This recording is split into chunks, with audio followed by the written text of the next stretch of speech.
And we're back. Welcome back, everybody, to the only podcast on the internet that is more alive than the supreme leader of the Islamic Republic of Iran.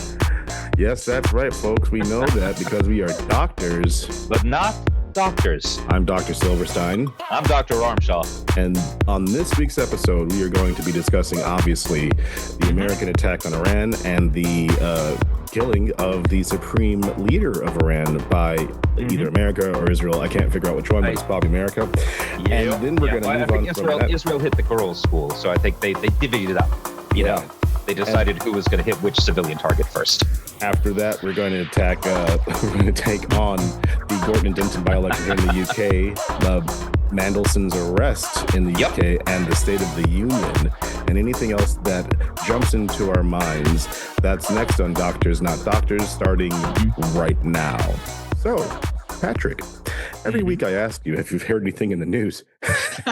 It's always a bit of a joke, but this week, even just today, this morning, last night, America decided to park a fleet, just basically off the coast of Iran, and in the middle of negotiations and trying to get Iran's oil.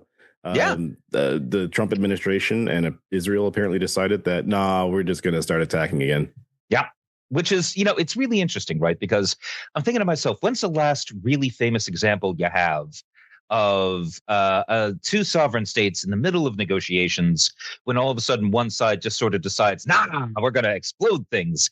And then they just sort of do a sneak attack, that kills a bunch of people. And I think actually the last one that I really can think of is Pearl Harbor. Only America was on the other side of that one, if you see what I'm saying. So, I don't know, man. Like, this is... So it's obviously it's an act of war. It's destabilizing to the Middle East. It's absolutely going to cause some major disruption to the global oil industry and therefore the global economy as a whole. What's amazing to me is that Donald Trump has sort of done all this and at no point told anyone why we should do this or why this is a good idea or anything other than just sort of they were mean to us in the 80s. They took hostages. I think we need to be clear about what's happened in case somebody's been under a rock again for the past 48 hours. The supreme leader of Iran has been killed by bombing and drone strikes from the United States. Overnight, the days are now merging together, but I think that happened yesterday, which is we're recording on the 1st of March. So on the 28th of February, which is a Saturday, the supreme leader and a bunch of other people were reportedly in a meeting that the CIA had meticulously tracked and found out that a large portion of the leadership or whatever would be in this place, and so they attacked this building and. In a very Venezuela-esque manner, did decapitate the leadership of Iran. Now, we should also be very clear that obviously we're not fans of the Ayatollah, the supreme leader. No, Ali Khamenei was he's a prick with just a ton of blood on his hands. He just got done killing thousands of Iranians for protesting against the regime. So I'm not going to shed any tears for him. Yeah. The issue isn't about, frankly, the issue isn't about him. You play stupid games, you win stupid prizes. And the problem is more, again, the actions of more the United States than anybody else. And again, taking out a world leader. But as Patrick was saying, with effectively no plan on what happens next. That's the first question that I have. What do you think is going to happen next? Because I think a lot of MAGA, a lot of the bros who believe themselves to be very, very smart, they're just we'll get rid of him and we'll get somebody in power who will do what we say. Surprisingly, the Americans are not fans of the son of the Shah. Who is currently in America, and maybe in a bit we could talk about the history of America and Iran and why they hate us so much. They may have some reasons. Chris. Here's the thing, right? when it came to Venezuela, it's quite clear at this point that there were sub rosa negotiations between the Trump administration and the elements of the Maduro regime who were, not Maduro, which is to say, people who would be absolutely fine with Maduro being extracted and the regime continuing, because then they're the ones in charge, such as Delcy Rodriguez, right? Yeah. So, in the case of Venezuela, this was, not a massive blow for like democracy and freedom, but it was, pretty great from the standpoint of I now have a little puppet who will do what I say and make sure that I get millions of dollars. So, Donald Trump has to feel pretty pleased with himself for that. Yeah. But in this case, there is no Delcy Rodriguez in Iran. Yeah. There is no like layer of the regime that was just sort of waiting for Ali Khamenei, who was 86 years old and not in the best of health. Yeah. Whose days upon this earth were probably not limitless. I think we can all agree. Yeah. There isn't like a layer of the regime that's been waiting for him to go so that then they could have a big crack at it, because it's not a personalistic regime in the same way that Maduro's. Yeah, right? it's a different kind of dictatorship. I mean, it's a theocracy. It's a theocratic dictatorship and he controlled so much of it, or the supreme leader controlled so much of it. We were doing just a little bit of research. I'm not an expert in this, but the supreme leader is literally the supreme leader. He controls every aspect of any way to hold him accountable. So you may have heard of the Guardian Council. He appoints the Guardian Council, or at least half of it, and the other half of the Guardian Council that he doesn't appoint, he appoints the person who appoints the Guardian Council. The Guardian Council selects the Assembly of Experts, and the Assembly of Experts are the ones who select the next supreme leader. So exactly. So it's a great system. It's like the Pope. The Pope appoints the cardinals, and the cardinals appoint the Pope. Yeah, it's kind of like system. The Pope. Yeah, it's kind of like the Pope appoints the cardinals and the cardinals appoint the Pope, only slightly bigger country. You're right, just a little bit, just a scooch. And I think we need to go back to this idea that the regime remains, right? Like again, just like with Venezuela, when you took out, when we kidnapped Maduro and his wife, and he's on trial in America, which I'm sure that's going super awesome. The people who were underneath him and maintaining that regime, they're still there. There's not been some massive great uprising in Venezuela. We've just stopped talking about it. And that regime has basically capitulated to America to say, go ahead and take our oil. This is done. The thing. Like the ask that America has made of the Venezuelan regime under Delcy Rodriguez has not been liberalize politics, free up the elections, stand down and allow a democratic government to take hold. Yeah. Instead, the ask has been, give us your oil and you can keep doing whatever you want to Venezuelans. We don't care. And if you're the Venezuelan regime, like this is kind of great, actually. Then you get rid of, a huge amount of the destabilization that America has been, encouraging. You get rid of all demands for democracy. Your regime is now 100% supported by the American state. And therefore, you lose a little bit of money, but you gain greater stability. What's not to love if you're a ruthless Venezuelan dictator? Yeah, exactly. Other than Maduro, and maybe he does, maybe he comes back, maybe he doesn't. But but I think we also need to talk about the reasoning for going in and doing this action in the first place. Because if you recall, is there reasoning, Chris? No, that's news to me. Well, the reasoning changes from hour to hour and from day to day. But basically, the argument for a while was that Iran was about to have a nuclear weapon, and they're going to have it ready within like the month or incredibly soon. Now, here's the problem with that, Patrick. Do you know the problem with that argument, Patrick? Well, see, the thing is, I was very convinced by that argument the first time that I heard it 30 years ago. And the problem is the argument has remained the same for those 30 years. For 30 years, Iran has been just 18 months away from having a nuclear weapon, Chris. Yes, that's true. But there's more to that. There's more to that. If you recall last year, or I think it was last year, the United States bombed Iran, and they bombed Iran's nuclear program into obliteration. They obliterated, according to Donald John Trump, president of the United States, hallowed be his name. He said that the Iranian nuclear weapons program was obliterated. Now, I don't know how you take the word obliterated, But to me, that doesn't mean that I got bombed to hell. Oh, that's okay. Mhm. Most of what we need is still okay. That's not obliterate. Obliterate, it means everything's dust and you have to go back and all the papers are burned and the people who knew everything about it are dead or in a coma. And so got to start over from scratch, basically. You have to go back to step one. There's a scene in Spider-Man, you know, the one with Tobey Maguire, the first one. And there's a scene where Willem Dafoe, who's supposed to be the Green Goblin, and he's like Harvey Oswald. Yes. Yeah. And he has to take the and he's trying to show off how the glider works and the super serum works. And he's with this his partner, and his partner's just like, he's at with like the army, and the army's like, is this ready? And the Green Goblin, Willem Dafoe, is like, yes, of course it's ready. And his partner's just like, no, it's not ready. We have to bring it back to formula. Back to formula. And that's what happens when you obliterate something. You have to go all the way back to the very beginning. Right. Not just a few months later. Hey, I guess they're in the exact same place they were 3 months ago. Well, you know, not many people know this, but the people of Iran, you see, they are magic. And therefore, they can take obliterated nuclear programs and reconstitute them within 3 months. You'll find it all on the character creation sheet. You know, it's in the bylaws. So. It's in the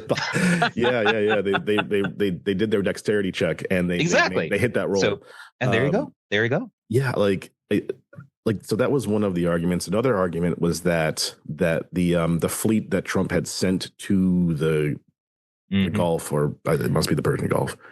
I think that's the one. Yeah, and he's like, that fleet is under imminent threat from Iran, and you're like, but you put them there, so obviously, like you can't say we have to attack them because they're going to attack us. I'm like, but like if you put your pieces on the board with intention to attack, it's basically, you can't just say, guys, they're going to attack us. It's like, okay, they're going to attack us. Huzzah, let's attack back. So that was one of the arguments as well. One of the arguments in the past was that Trump that we had to protect the people of Iran, but that's gone. That is not a part of this. And no, what I really love about that is that when Trump did the last round of bombings in Iran, you know, and killed a shit ton of people, the argument was right that this would like cause the people of Iran to rise up and cause regime change, and it would be great. And then you had massive protests in Iran where the Iranian regime responded with horrific violence and killed a shit ton of people. And, you know, where Donald Trump is like, yeah, go for it. Great. Help is on the way. Get out in the streets, you guys. Yeah. And then absolutely did not do anything to help those protests. So lots of people got killed. And now he's like, well, we're bombing again, so it's time to get back out in the streets. And really, it's up to you to overthrow your government and whatnot. And if you don't, you'll lose the chance for generations. So this is like your one shot, you guys. And we're just doing the bombing. So you should be out in the streets while we're bombing the streets. That's the important thing. It's, what's amazing to me is just like there's no logic to it. There's no story to it. All there is a bunch of random things being said. And I think it's the same thing you saw from Vladimir Putin with the invasion of Ukraine. You know, the same just absolute barrage of different storylines, each of them being thrown out. We did this because Ukraine was about to join NATO. No, we did this because Ukraine was about to attack Russia. No, we did this because America was about to attack Russia. No, we actually did this, and none of it's real. But none of it matters. It's like they're coming up with this bullshit like narratives that people really aren't paying attention to anymore. But I want to now turn to another aspect of this attack, and this again with comparisons with Venezuela. Right now, remember when Venezuela happened, we're like, who's next? Obviously, Iran was next, but obviously we didn't kidnap the supreme leader. That would have been, I think, outside the possibilities even of the American military. You know, just because. But I'd like your thoughts on this. This thing that happened. You realize they did this from Mar-a-Lago again, right?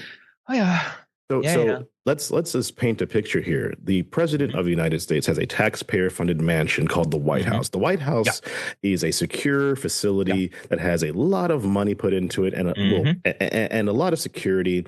And it's a perfect place for the head of state and head of government and the commander-in-chief to oversee actions around the world. There's this thing called the Situation Room. I've never been situations into it because I don't think you're allowed in. I'm not allowed in it because I don't have clearance and I'm not president of the United States. But the president of the United States, now on 2 separate occasions, instead of using this massively important and highly technological tool that he has in his arsenal to oversee world affairs, he went to his fucking mansion in the fucking Florida swamp to do this fucking huge fucking deal.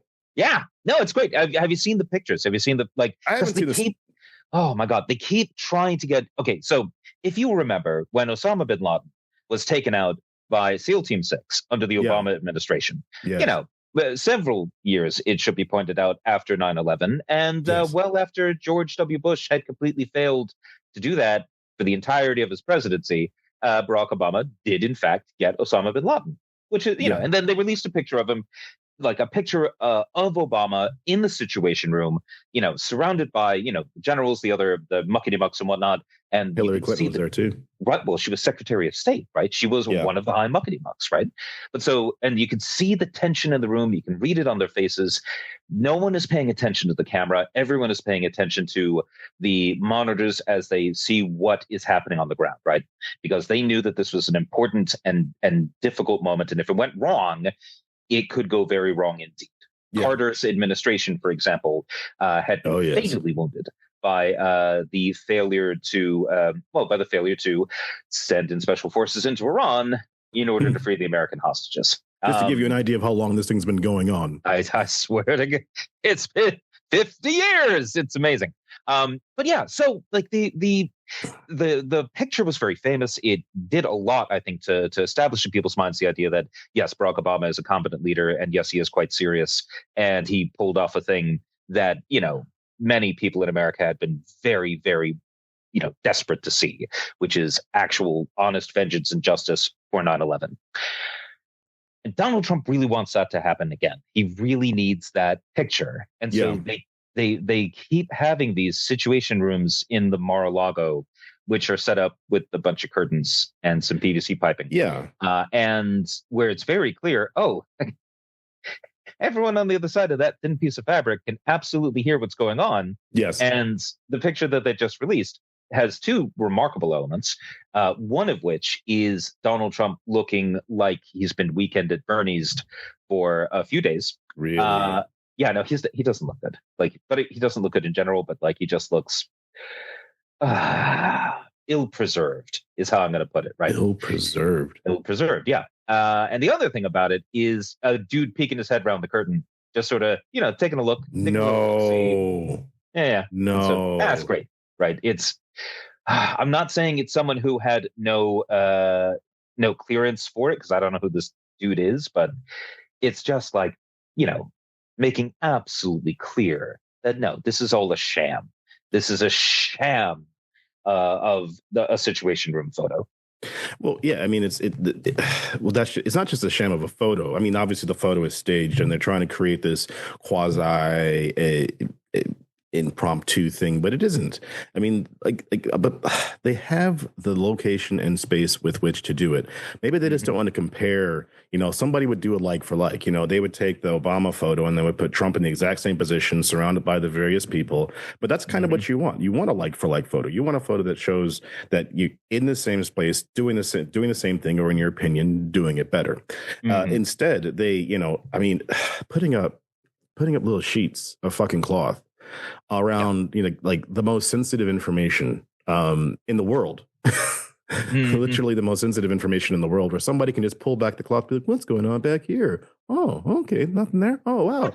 Oh, it looks like there's some fireworks. That's not fireworks. And then somebody pulls them back because they don't have top secret clearance or whatever. But they'll go back to the ballroom for the fucking, Johnson wedding, or whatever. Yeah, right. Exactly. Right. You just I'm sorry, guys. I was looking for the bathroom. Yes, sorry, I was looking for the bathroom. Didn't mean to wander into this situation room. Yeah, this is you take a left at the buffet, not a right. At the right of the buffet shows you what confidential world events. The left is the fucking is the crab cakes. So that is. I mean, that just shows how unserious these people are, how bro this administration is, where they're just like, dude, we're doing it, dude, we're doing it. And it's like, for the love of God, have like it's the lack of professionalism. And I think we also need to talk about the right wing, the MAGA reaction to this. I was about to mention, like this is, if you are someone who was firmly of the belief that Kamala Harris was a warmonger who was going to start World War III on the basis of, well, anyway, you're convinced that Kamala Harris is going to start World War III because she's a warmonger, and Donald Trump and J.D. Vance, now they're the real peace candidates, right? Yes. You have to be feeling a little bit like the world's largest chump at the moment, because and like it's just one more fantastic example of what we have been saying since Donald Trump took office in January of last year, which is he doesn't need you anymore. Yeah. And any promises that he made are worthless, because if any promise he has ever made to anyone has always been worthless. He says he's going to pay you for the work you do for him. No, he won't. No, never. He says does. He's going to. Yeah, he says he's going to lower prices once you make him president. No, he won't. Why would he do that? Yeah, he says he's going to make America great again. No, he won't. Why would he? Yeah, that's the thing. None of that will make him rich. None of that will line his pockets. None of that will make him feel like he still has blood pumping through his shriveled husk of a heart. So, it's basically just one more example of the fact that if you voted for him, you got gold, you got fooled, and you will get nothing. Yeah. And it's okay to admit that happened. There are a lot of people. Yeah, people get fooled. It does happen.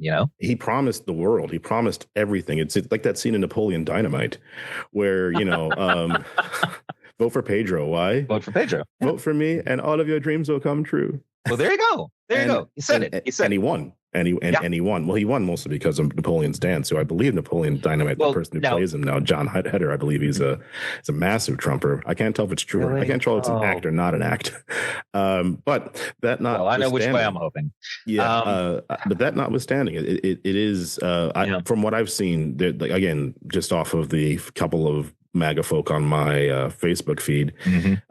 Again, with the changing of the message, this person's Facebook feed is now turned into, why are you complaining about what Trump did? Because here's Obama, here's Bush. And I mean, he's fake. He's sharing a lot more fake AI imagery now, but just that's unrelated to this. But But yeah, it's the diehard zealots are super excited about this because reasons. We've always been at war with East Asia, Chris. So, exactly, we have always been at war with East Asia, and I'm finding it very interesting though that. I mean, outside of the one or two people, and it's mostly just the one now, who just actively is just constantly putting online all the hate that he can make against like Obama and Clinton and anyone who isn't Trump.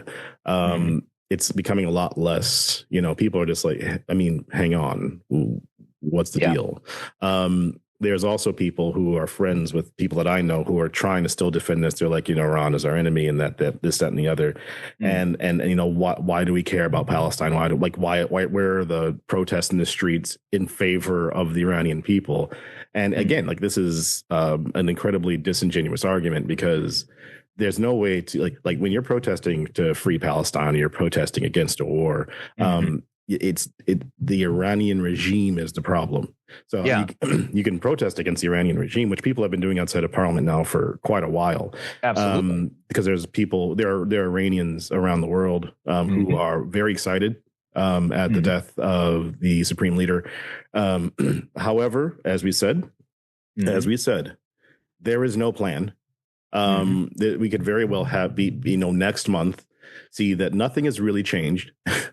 Trump is, as one of my friends put it just last night, the most likely outcome here is that Trump gets bored and wanders off.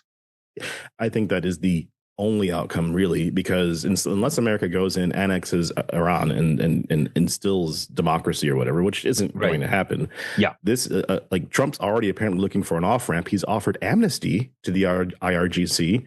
Yeah, I saw that. Yeah. All the people who have done the horrible crimes and whatnot, if they just lay down their weapons and surrender to somebody, just lay down your weapons, and they'll get total immunity. Immunity, which is what total immunity. Yep. Yeah. So it's okay. So the polling on this is starting to come out, and it's not pretty. Like, this is the least popular military action that America has taken since like the dawn of modern polling, basically. Like, so to the point where 2/3 of Republicans, or 69% of Republicans, support it, which is fantastically low for the Trump administration. But then when you take a look at Democrats, it's 10%, which you may think, well, of course, obviously the Democrats are going to be against anything a Republican does. But of course, when the Iraq War started in 2003, 59% of Democrats were in favor. So, I mean, like, it's not true that the Democratic voters are always against anything a Republican president does, even when a Republican president does something impossibly stupid. Yeah. So this is a situation where, like, the Republican support for this is soft, Democratic support for it is non-existent, and only about 1/3 of independents are in favor. Yeah. The thing is, nobody wants this. Like, nobody wants a war with Iran. And the administration has done nothing to sell it. They haven't even bothered to lie in order to gin up support for it. Exactly. So, this is the dog wagging the tail, or whatever it's called. You know what I mean? Like, yeah. Well, of course, right? It's creating this. There's no narrative. There's no like. I mean, this isn't the 80s. If this happened in the 80s, it's a totally different story. Of course, they couldn't have done it nearly. I mean, the Reagan administration did try to kill Muammar Gaddafi a few times, actually. And so, although that's true. Although, to be fair, that was after Lockerbie, so like, Well, but like again, like they're doing things in this weird bubble where inside the bubble they cannot understand why Americans aren't in the streets with Donald Trump masks and maybe I don't know, paintings of his face, and maybe screaming at the top of their lungs, shaking their hands and fists, and yelling as loud as they can about praising the dear supreme. I mean, the leader of the United States of America. Exactly. And they just don't understand what's happening there, especially Stephen Miller, who was just a regular, decent guy, definitely not. The reincarnation of Joseph Goebbels. He's still a person. He's still a human being, according to all information that we can find.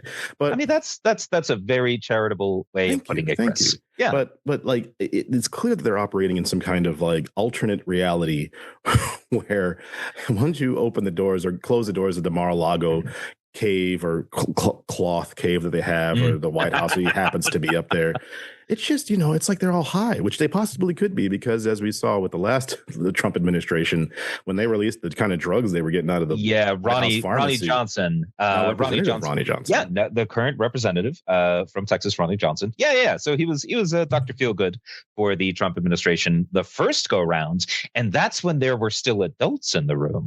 Yeah. So they're getting the good stuff now, I bet. That's my suspicion. We can only speculate, and we obviously don't know. Yeah. However, I think they won't return my calls. God damn it. Yeah. We're still not getting that tour of the White House for a while. Yeah. Let's move on now, because obviously we normally start with UK, and why don't we take a little break here? I think that's good. And just in case there's another war about to start. Yeah, so we can check our phones. Exactly. Gotta keep up to date, man. We'll take a little break here, and we'll be right back. And we're back. Speaking of back, I think I should note that if we have to take another break, it's because one of the doctors, who isn't a doctor, who shall not be named, hurt his back. Was definitely not sitting in my chair, speaking with my voice on this podcast. Yeah, no, he was fighting ninjas outside of his house, defending his neighborhood, and he suffered a minor injury. Exactly. And now we have to take care of him. This is not an all indication of advancing age. So I just want to be exceptionally clear that it was a Nazi ninja biker gang. Yeah, is what it was. And so and they were threatening. They were threatening a kitten, and I just wouldn't. I would not have it, Chris. You will not stand for that injustice. Exactly. So there you go. Speaking of injustice, if I'm in reform, I'm thinking there's an injustice this last week because there was a by-election in Gorton and Denton, which is in Manchester, in England, which is in the United Kingdom, which is on Earth. And thank you for specifying. Thank you. There could be another one. We don't know. But I think we need to take some time to talk about this is a big fucking deal. And this is all and as everybody knows, listens to the pod, I work for the S&P in Westminster, and everything I'm saying is my own. Like I 100%. Like but this is like, as far as English politics goes, there was no party of the left anymore. And when we went into the Gorton and Denton by-election, we've said it, we've talked about it a couple of times, briefly or kind of in a little bit of detail, that we expected that this is probably going to be a reform ticket when the original by-election was announced 6 weeks ago. And then the rumors that Zach Polanski was going to run, all of a sudden you realize, oh, hang on, we forgot about the Greens. And as so often had been the case in British politics, because like for those of you who are unaware, like the Green Party has traditionally been very, very small in British politics. They primarily had a seat of power, which is Brighton and Hove, down in the south. Brighton's lovely. It has a pier. It's a nice place, but it's also like a, culturally very left and whatnot, and relatively like a prosperous place. So like, so there was always the sense of like, well, the politics of Brighton and Hove are weird and crunchy lefty, and so obviously the Greens they can do well there. But how does that translate to the rest of Britain? Of course. And I think the best way to describe Brighton is it's like a mini San Francisco without the skyline and without the bridges. But it is very like.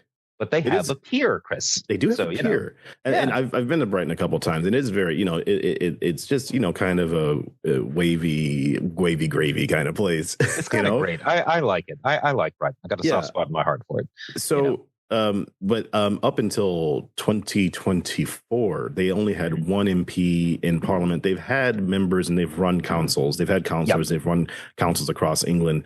They've had much more success in Scotland because the Scottish Greens and the Green Party of England and Wales are two distinct entities, unlike the Labour Party of Scotland and the Labour Party in general. There's just one party. So when you talk about Zach Polanski, he's only the leader of the English and Welsh Green Party. He is not the leader of the Scottish Green Party, which is run by Ross Greer and one person whose name I do not remember. Duly noted. I'll look that up right now in a moment. So when it became clear that the Greens were going to contest this election, you realized that, oh, hang on, there's now, and again, sorry, we should back up just once again by saying that in 2024, the Greens got 4 seats in Parliament. And that is, again, a huge deal because as Patrick said, the Brighton seat was kind of the one seat which was held by a lady named Caroline Lucas, who stood down in 2024. And I'm guessing she wishes that she hadn't because she may have been able to win that seat in 2024. But 4 new people were elected in I think Bristol and some other places. And now you have 4 Green MPs, especially in the time where Labour had gotten so many seats. But it was surprising that they were able to win. So as we go into 2026, and the leader of the Green Party of England and Wales, Zach Polanski, becomes leader in 2025, he changes kind of the focus of the party from being a party of protest to a party of at least getting more seats, which takes us to Thursday. Exactly. And so what's really, like one more thing that I'll say about Zach Polanski and sort of what his elevation to the head of the Green Party has meant. Before him, the tradition in the Green Party was co-leadership, right? Yes. So you didn't have like a single vision leading the party. Instead, there would be two people who were at the top, a diarchy effectively, and I think the idea was that, you would not concentrate power in any one person's hands, to be more democratic in that way. Zach Belansky apparently has absolutely no interest in any of that. He's very much made it like, nope, no, I'm the leader, I'm in charge, and I got a vision, and we're going to execute that vision. And so far, that has meant putting himself forward as a national politician with national recognition, engaging in the rough and tumble of politics, and making the case that actually the Greens are the natural party of the left now. That the Labour Party has, after having a few years under Keir Starmer and Morgan McSweeney purging everyone to the left of, I guess Winston Churchill, from the party, basically, like purging everybody who made up sort of the progressive elements of the left, so you could sort of focus in on the pro-business elements of the Labour Party, right? The sort of the right wing. I think when Labour did that, the assumption was that there was nowhere for the progressive wing or the left wing to go. That effectively it was, well, do you want the Tories in charge? Do you want reform in charge? No, obviously not. Therefore, you have to solidify around one party that will represent the left and also the center-right. And that's going to be the Labour Party. And no, you will get nothing in terms of policy. We'll make you vote against all the things you stand for once you get elected. But where you gonna go? But you are elected. Yeah. And again, like I said before, the Scottish Greens have still do the co-leader thing with Ross Gear and Gillian Mackay, or Gillian or Gillian Mackay. I don't know if that's a hard or soft G, but basically he's also attacked some other issues that other politicians in England are having a much harder time with. For example, Gaza. Yes. And he is Jewish. And he is pro-Palestinian, so he's definitely thrown a curveball at the British media establishment. He's also, he's able to say things that are much more left wing, but he says them with kind of, but he has a better better backing, mental backing. I'm blocking on the word, but well, a mindset that theoretical backing for what he's saying. It's not just rage and like, let's screw over the billionaires. Right. Which, although to be fair, anybody who's on the bandwagon of screwing over the billionaires, I'm pretty much in favor of at this point. But I'd like more than that. I think that's a bare minimum for somebody on the left at this point. But what I think really sort of strikes me about Polanski, and why it sort of helps explain why he has found a way for the Green Party to position itself so much more effectively in British politics, is that he does not seem to be beholden to some of the shibboleths of the left in this country that sort of Jeremy Corbyn, for example, represents. So, Corbyn and Zara Sultana, they split off to form your party, during the whole purge in the Labour Party of the left wing. And there was some talk at the time that this might be a real danger for Labour, that this might be where the left wing element would go. And of course, that wasn't the case at all, because it was a shit show right from the start, because it was nothing but absurd infighting, which if you're at all interested in reading a full and complete history, I direct you to the famous scene from Monty Python's The Life of Brian, with the People's Popular Front of Judea, who are splitters.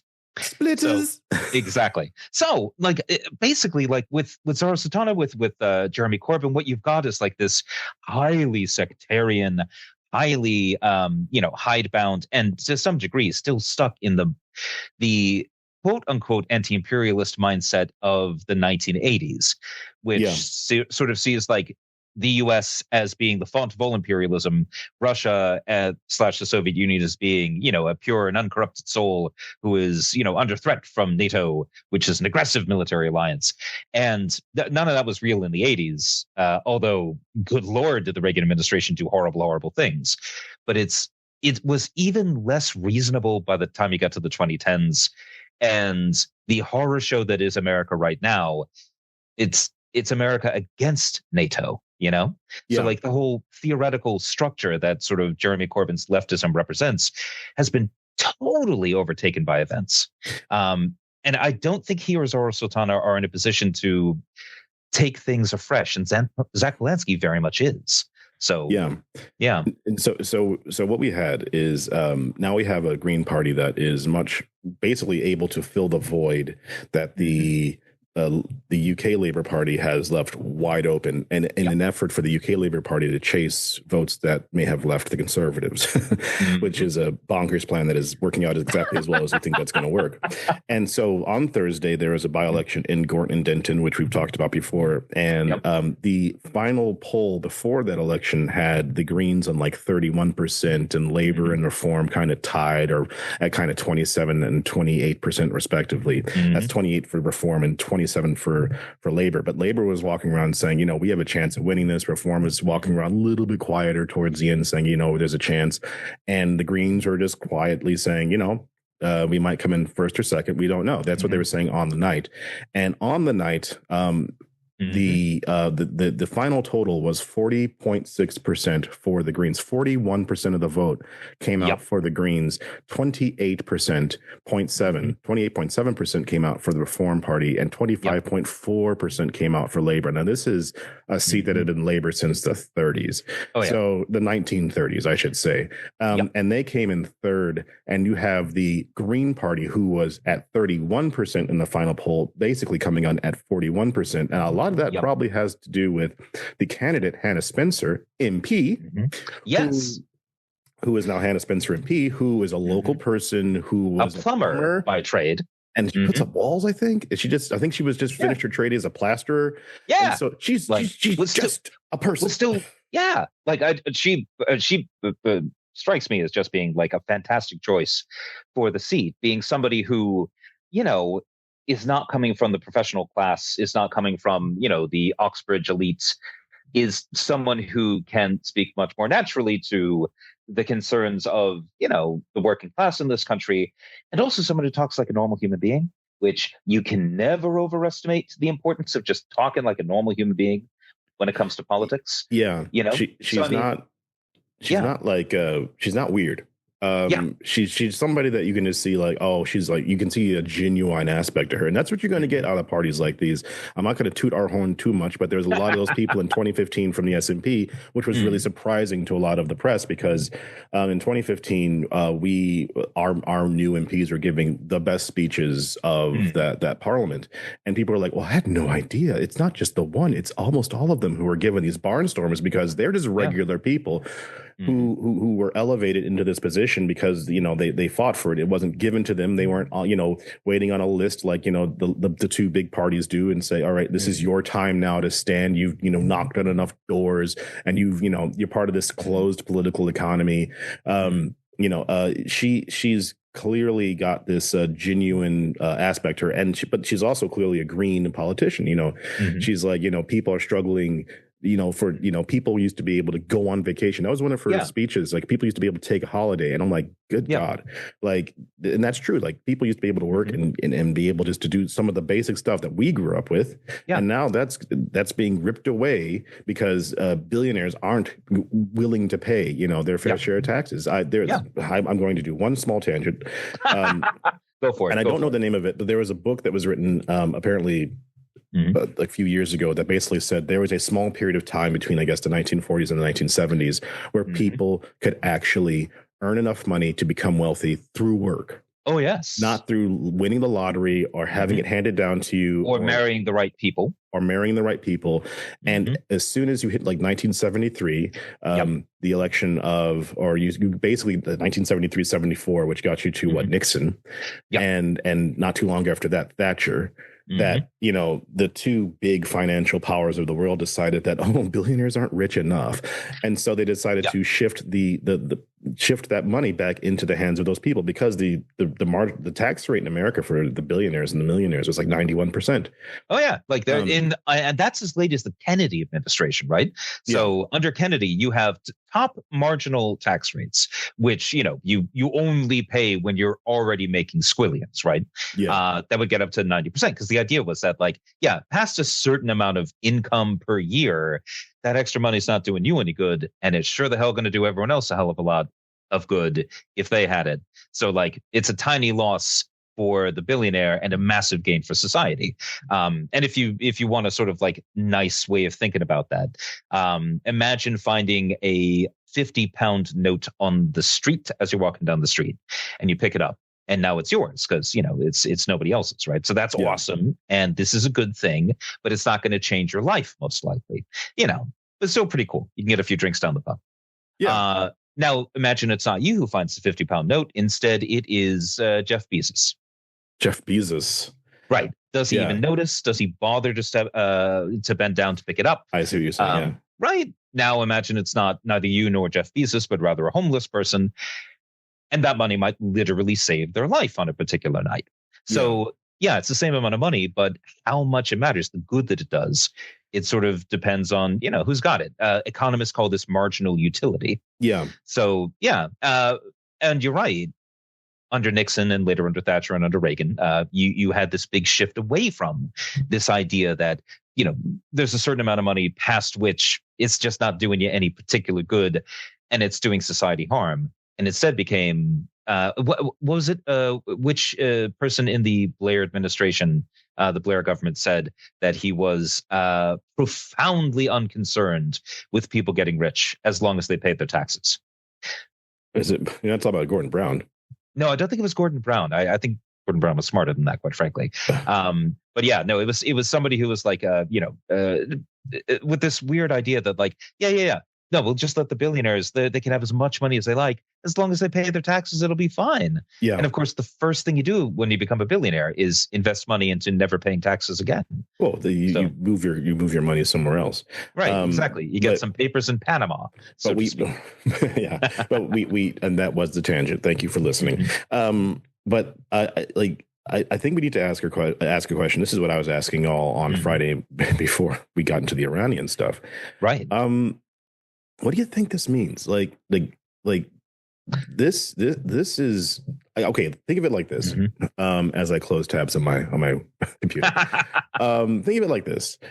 Up until this election, the Reform Party seemed dominant. That, you know, Reform UK, the private company that's owned by Nigel Farage and all that, they are ahead in the polls. They were somewhere between 24 and 30 something percent on any given poll over the past 18 months.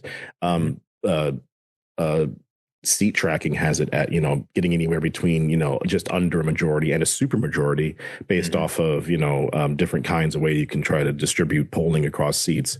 And yet here we are in a northern seat that you know, you would assume that has a large theoretical reform voting base, and yet they lost by 11%.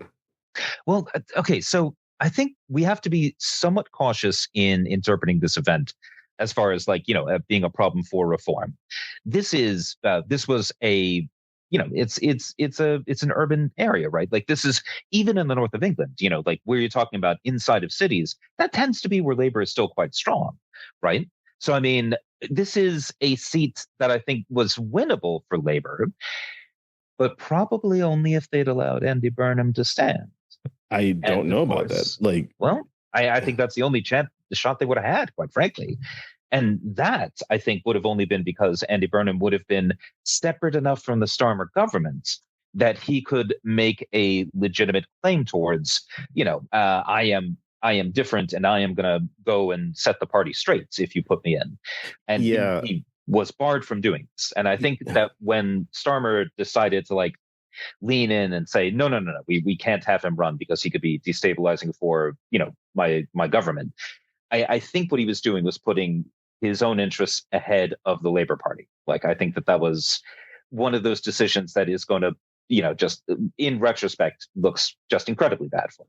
Well, it already does, right? And I my personal opinion is that Burnham probably dodged a bullet there because now he doesn't have the stink of loss upon him. Well, that's possible, right? And again, like, even if he was probably the most famous and probably most popular politician who could have run in that race, but even then, he's still Labour.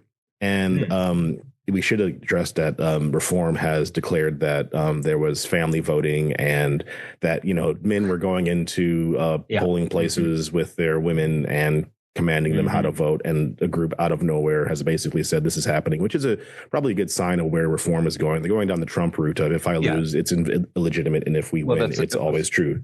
Farage literally claimed voting fraud, and then the party, not a party because it's a closely held corporation, but so Reform it almost immediately had to put out a statement saying we're not alleging fraud. We're not alleging fraud. That's not, of course, why that happened. Yeah, so it goes away, right? But and let's not forget that Reform came in second in this constituency in 2024. Now, obviously, it was a distant second, but they were running against Labor in an election where Labor is supposed to bring about change that disappeared, and so so I think it is important to note that it was only 14% of the vote in 2024, but they came in second in that election. So it isn't like like they were a distant third or a distant fourth. They were obviously a lot of people's in that constituency's second choice. And also it's important to note that the turnout was almost the same.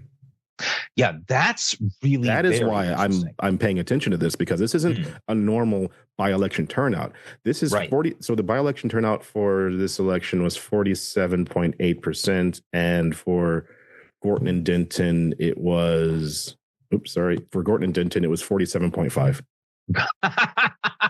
That is incredibly, okay. So that's matching pretty well. This is a thing.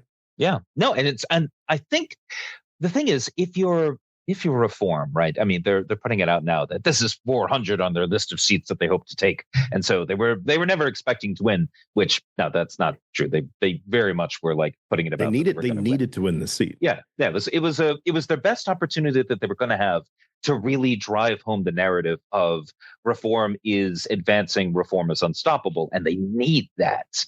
That's a necessary aspect of this, right? Because otherwise, they're just another party in the scrum. And if they're just another party in the scrum, well, then you interpret them in terms of, what are they doing in power with the power they have? What are they actually offering? Instead of being, they're going to be taking over, and so I want to join the winning side, right?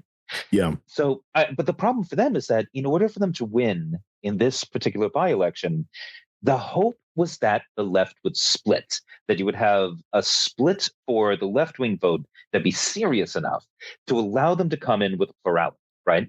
Yeah. They were clearly never going to get a majority. The main issue is just making sure that they could coalesce the right-wing vote. And for the record, they did. Yes, they did. The Conservatives got what percentage of the vote, Chris? 1.9. They lost their deposit. They lost their deposit. Yeah. The Conservative Party, the most successful electoral party of any democracy for the longest time, because they've been going since what? 1700s. Well, the 17. Well, I guess the Tories. We'll say after. Peel, we'll say after Peel.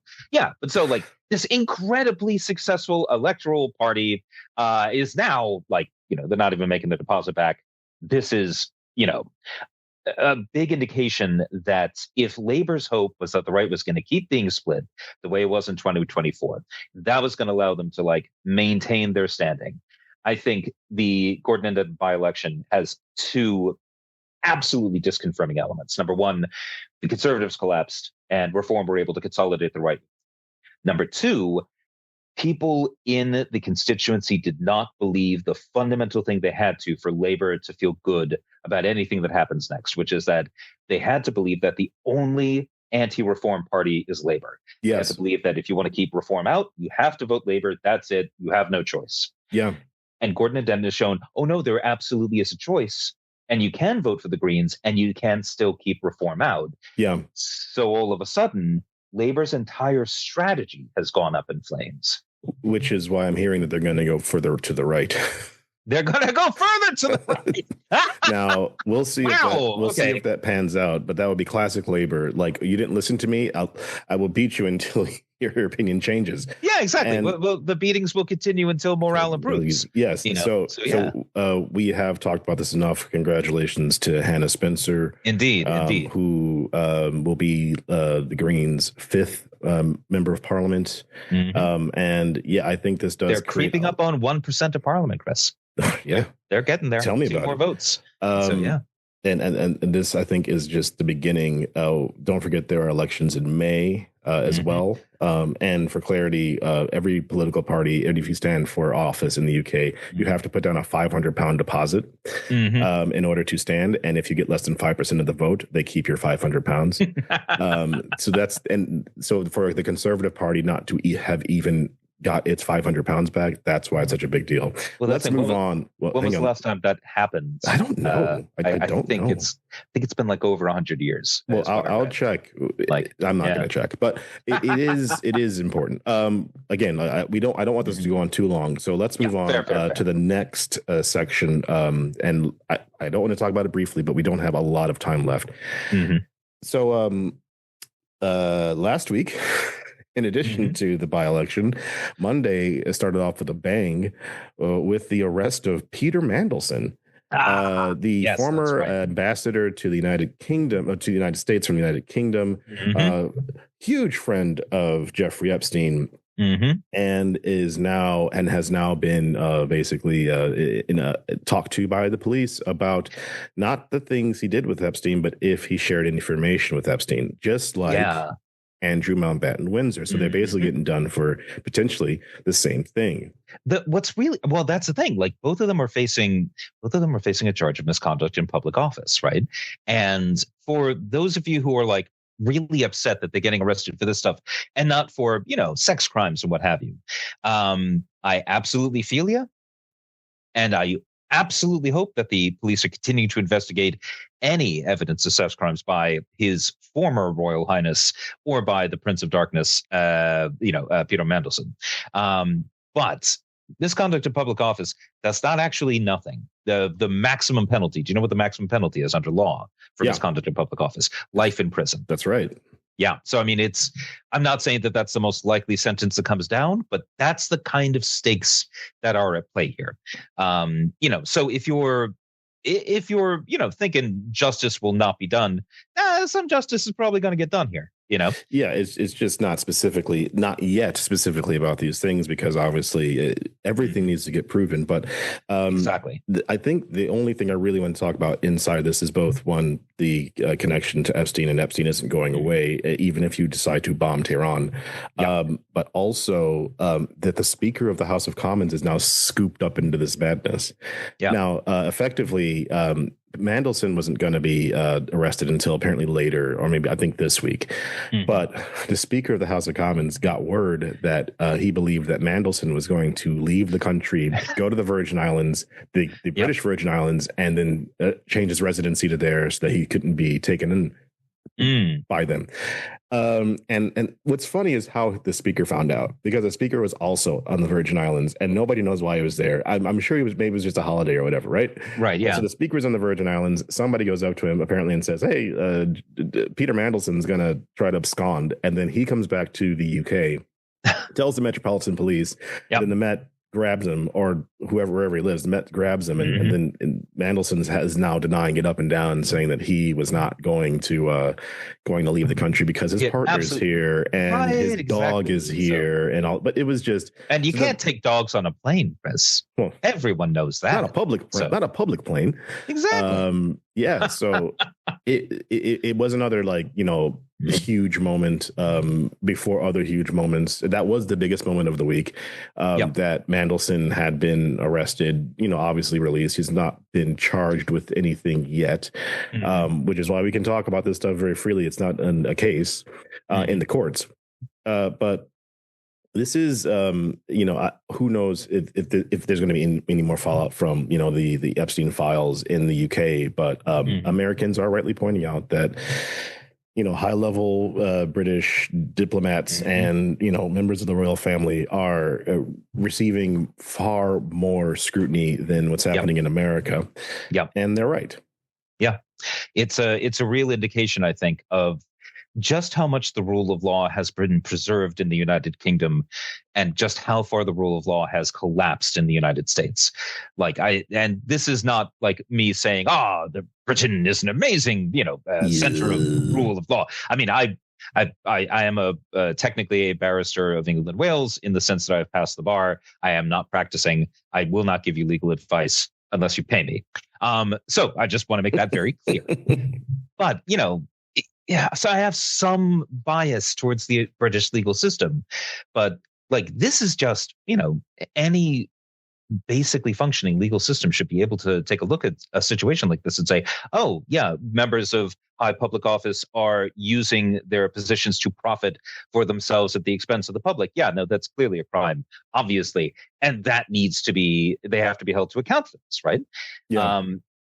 The fact that in the United States, there's seems to be this almost acceptance by so much of the elites and so much of the media that like, well, of course, Donald Trump's not going to allow the FBI to investigate crimes done by his friends. Well, obviously, yeah. Like there's this sort of like almost like passive acceptance of the abrogation of the very concepts of justice. Well, I think it's because in America, we rely in convention in such a way that that we just think they're unbreakable conventions, but there's also something to back it up. Where here I don't think that first of all, let me just back it up and say it as plainly as this: the Justice Department of the United Kingdom has not been co-opted. Yeah. And in the way that the American justice system has been, and this is a 40-year project in America where it just isn't the same kind of project here. The Parliament and the Prime Minister doesn't get to appoint the Supreme Court justices. They don't get to appoint judges. They are not. They don't have the same amount of the same way to put their fingers on the scales of justice as happens in America. And that's not supposed to happen in America, because Congress is supposed to step in if that's ever being seen and kick that person out of office. But Congress right now is a neutered dog that can bark sometimes, and but it's the only animal on earth that can regrow back its genitals. I like that. So speaking of that, let's shift from the UK to the US. All right. And talk about the last two subjects. First of that being the State of the Union address, which is again supposed to be this big set piece event last week, totally overshadowed by the assassination of a world leader who was a dickhead and nobody's going to cry over. But before any of that, Donald Trump fumbled his way through an hour and 47-minute long speech, which Fox News called, and I'm not quoting here, a Herculean task of Thor-like proportion. All praise President Trump, King of America, hail, hail. Now, I'm not saying they said that, but I'm saying that somebody wrote that down. And they wanted to. Like an hour and 47 minutes. It's the longest State of the Union address anyone has ever given. And no one wants to hear someone talk for an hour and 47 freaking minutes without any trail of thought. I know. Like there was like, my God, it was just scattershot. It was just like, load up the blunderbuss, boys. We're going to, good Lord. So, and what is amazing to me, right, is that traditionally the State of the Union address is this big deal because people watch it, people pay attention to it. Yeah. It sets the tone. It's an opportunity to change the narrative if you're the president. If you screw it up, it is the talk of the town. Like all the big politics knowers, for them, this is like their little Super Bowl, basically. It right? is. It's one of the proms it's one of the Oscars for ugly people. Yeah. Yeah. For sad nerds like us, it's really important. Right. And the thing is, it's really clear that it just doesn't matter now. Yes. Like his big old speech that he gave, he did not use it to reset the narrative. He did not use it to try to take on board criticisms of his administration. He didn't try to move in a new direction. Instead, no, he just claimed everything is fine. He talked about affordability for 2 minutes, and then talked about how immigrants are all criminals and et cetera, et cetera. Basically, he just sort of decided, nope, things are going great. I'm going to keep going the way that I'm going. Everything is fine. This is fine. It's even worse than that, because he tried to treat it like an episode of The Apprentice, because he kept on having people come in to the chamber. Yeah. And not already sitting there in the guest dais, in the guest balcony. So for those of you who are not aware of how the State of Union works, the president addresses both houses of the U.S. Congress. there's one member of the cabinet who is not in there in case somebody bombs Congress. The designated survivor. The designated survivor. And the Supreme Court is there. All the cabinet is there. The Joint Chiefs are there. And it's this big set piece event where you get to see the president, and the president gets to tell you basically, this is what's happening in my mind, where I want America to go. And it is normally it's a very partisan event where and there's a lot of clapping and standing and clapping, or not standing and not clapping. But there are very few. This is the only time that I've ever heard of, surprise entrances, like, surprise witnesses. So he had like the men's hockey team come in from the Olympics. Now, just a quick tangent here. The Winter Olympics happened 2 weeks ago, and an American team won gold in hockey for the first time, and an American team won gold in hockey for, I believe, the fourth time. The women's team won gold, I think, for the fourth time in hockey, and the men won for the and the men won for the first time in like 30 or 40 years or something. Yeah, seriously, right? And, which are two very big events, but obviously, and you're going to know where I'm going with this, MAGA decided that only one of those events counted. And how do we know? Because the director of the FBI wound up in the locker room with the men's hockey team drinking, and they put a gold medal around him, which is a big deal. And then they invited them in to walk in, or to be shown at the State of the Union. But they become incredibly politicized. Now, who wasn't at the State of the Union? The women's team, which they should have been there as well. But they also have declined to go to the White House to hang out with the guy who's well known for grabbing women by the pussy. They may have decided they had better things to do with their, champion selves. Unless they could bring their sticks with. Ooh, now there's a thought. So there was a lot of that, people coming in and trying to embarrass the Democrats, and they, Donald Trump pulled a classic political stunt where he said the first job of any American government is to protect the American people not illegal aliens, and all of the Republicans stood up and screamed and shouted, and none of the Democrats did. And I mean, in your opinion, Patrick, should they have stood up? No, because it's bullshit politics. And I'm sorry, but no. This man's a fascist and a tyrant. And we cannot treat this like normal politics. It's just not. This man has had American citizens shot in the streets. If this man called for free ice cream and puppies for every child in America, I would not applaud him, because he wouldn't mean it. No, it wouldn't be real. No. It would just be bullshit. So I think the Democrats made the right choice in terms of not playing that stupid little game. Also, because Donald Trump appears to have just not enjoyed it.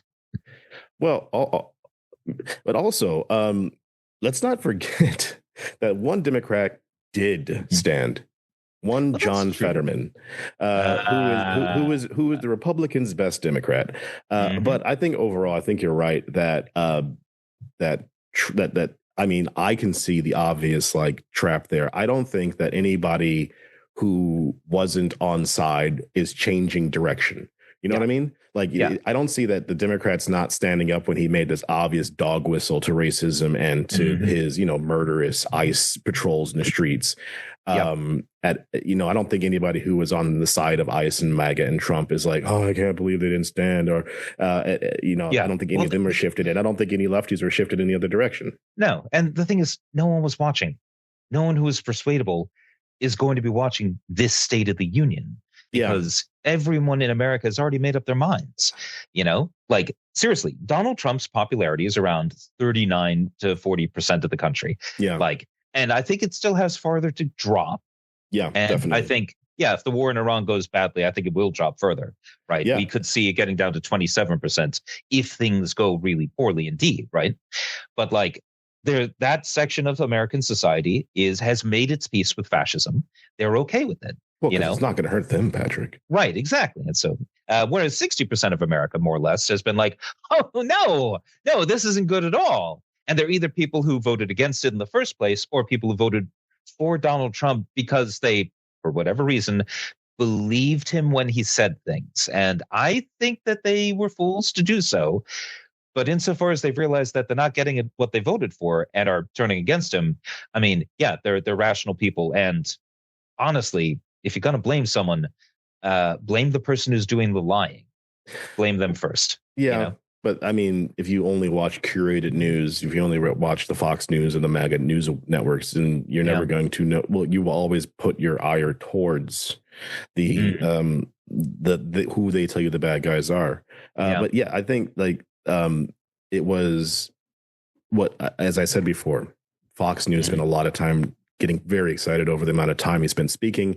And I think that was done on purpose, obviously, to show how strong and powerful he is. But again, like maybe that was the only thing they thought that might come out of this, right? Yeah. He's incredibly unpopular. And I think that it's good for you to harp on the point about the viewing numbers. Like I think he got maybe 30 million viewers. The Super Bowl gets 100 million. That's viewership is down even from last year. Like this is not a situation where everyone was hanging on his every word to see what he was going to do. We know who he is. We know what's going on, and either you back it or you don't. So this was a State of the Union with no stakes whatsoever. No, not at all. Let's move on to I believe the last thing, unless we think of one more thing to talk about. And it's a bit of it's not really funny, but it guess it's Epstein related. But the what's the House Oversight Committee? Is that what it is? Okay. All right. I'm asking is either way. I don't know. I don't know what you're referring to. The House Oversight Committee, I believe, and if I'm wrong, I will correct this. Has asked or demanded that the Clintons give testimony to them about what they knew about Epstein over their entire lives, and they had both Bill and Hillary Clinton in first. Hillary, then Bill. So I want to talk more about Hillary, then Bill, because Hillary Clinton's deposition was apparently hilarious because so she walks in, she puts out an opening statement beforehand because of course in true MAGA form they demand this huge spectacle and then have it behind closed doors. Absolutely. Now this is not the first time that James Comey, who was the former director of the FBI. They demanded that he speak because he was such a horrible person for Russiagate and all that, but only behind closed doors. He demanded to do his in public. The Clintons then said, I only want to do ours in public, but then I think they capitulated and this wasn't in Congress, by the way, it was in Chappaqua. It's like the Chappaqua Performing Arts Center or something. And she sat there for several hours and she basically said, I don't recall meeting Jeffrey Epstein. I don't recall, I don't think Bill was ever aware of the crimes that he was committing because I believe Bill Clinton had cut off ties with him before the information about him came out. And so they were trying to, really, from what I understand, really get under her skin. But this is Hillary fucking Clinton. So I want to get back just to a moment. So there was a tragedy in Benghazi in Libya under her watch as Secretary of State, where the ambassador was killed along with several other members of staff, and I believe some Marines. Right. There was an Islamist attack that happened. I think in the immediate aftermath of, I think someone burned a Quran, basically. And so there was like a confusion at the time as to whether or not this was like a spontaneous, like sort of riots, or whether this was like a planned Islamist attack that took advantage of the situation, basically. But yeah, no, it was awful. It was an awful situation. It was an awful situation, and it was obviously a dark day for the American diplomatic service. But that didn't really matter to the Republicans because they knew that Hillary Clinton was going to run for president at some point. And so they spent months dragging her in front of committee after committee after committee after committee after committee, trying to poke holes in her story. And she sat in front of every single one of those committees over months. And then they finally think they had the Benghazi committee, or a select committee on Benghazi. And she took, I think, 11 hours straight of testimony going over every little detail. And at the very end of it, they basically wrote a report saying, yeah, she's fine. She didn't do anything. Now, there was a minority report written by Jim Jordan and one other person whose name I can't remember right now. And that was what Fox News hung their entire email thing on. Of course. But overall, this is not a person who you're going to shake, with a few hours of questions because she knows if she's right or wrong, right? And she knows how to get out of trouble. So you're not gonna get her. So by the end of that debate or the deposition, they were asking her about fucking UFOs, man. I mean, well, like this is the thing, right? Like Hillary Clinton, what does she know about Jeffrey Epstein? I don't know that there's evidence of her meeting Epstein in the first place, right? Bill Clinton, obviously, there are tons of real pictures. Exactly. Now, there's a picture of him in the fucking hot tub, But that didn't stop people from producing AI imagery that was then shared on my Facebook feed about, obviously you met. I'm like, wow. Look at this proof I just made up. Well, there was somebody else who posted this picture, and they're just like, "That's not Hillary Clinton. That's just a blonde white lady from the '90s." Oh, I mean, it's a massive waste of time. Yeah, but this is what the other thing that happened that was quite interesting was the whole thing kind of ground to a halt because I think it was Lauren Boebert. Yeah. So in this closed door session that the Republicans demanded. Where photography and journalists were not allowed. Lauren Boebert took a picture of Hillary Clinton looking, I think it's fair to say, a little bit exasperated, and then sent it out to Benny Johnson, this deacon of the Church of MAGA. Oh my God. Yeah. So, this schmuck. Anyway, so this schmuck posts it as look at this evidence of she must be really worried about all the, the testimony that she's being forced to give. And immediately everyone was like, well, okay, well, now you just ruined the whole closed session thing. So what the hell? And then they had to stop the sessions to figure out how to proceed from that point.